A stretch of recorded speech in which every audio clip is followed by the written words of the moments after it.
We are almost done. Now you have 6 more problems. So what I'm going to do is I'm going to do 3 with you, and then you and your partner are going to try 3 more. So when I look at this, I'm assuming you guys probably want me to do letter H. So we'll do that together. So when I look at letter H, I see 2 terms. I don't see a difference of squares. I see an addition sign. That's not a difference. So probably not going to be able to use that. But what I can do is I can factor out my GCF of 2. So 2 times the quantity of x squared plus 9. Now here's the thing, like I just talked about. Remember, it's called the difference of squares. And here we have a plus sign. So this cannot be factored to x minus 3, x plus 3. Not happening. So for this problem, 2 times x squared plus 9 is as far as we can go. We always look to see if we can factor the binomial, but unfortunately in this instance we can't. So we are done. Okay.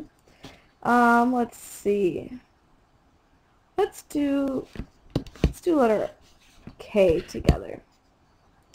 So for letter K, I see 8, 10, and 12. That's nice because hopefully you all recognize that your GCF is 2. So we're going to factor out 4x squared minus 5x minus 6. This looks fun. So we got some options. I can either have a 4x or a 2x and a 2x. So let's try the 4 and the 1 first. So I need 2 numbers that multiply to 6. So let's try a 3 and a 2. 3x, 8x, oh that's weird. And I need to get to a negative 5. So if I put a plus and a minus, does that work? Let's check. 4x squared, let's FOIL it back, minus 8x plus 3x minus 6. Yeah, that worked on our first try. That was random. So this is the complete factorization. Okay? So I want you guys to do right now, I know I said I was going to do 3, but I think you're doing okay. So I want you to do the remaining 4 with your partner. Pause the video, and then unpause it when you're ready to check your answers. And hopefully you guys, your goal right now is 100%.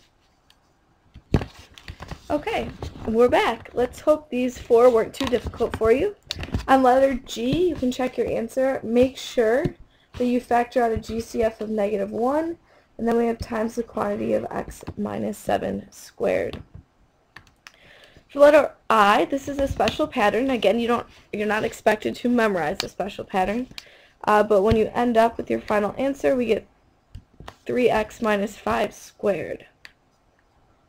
For letter J, I had some little difficulty with finding these numbers, so I drew a diamond math square, and I knew I could use diamond math because my A coefficient was 1.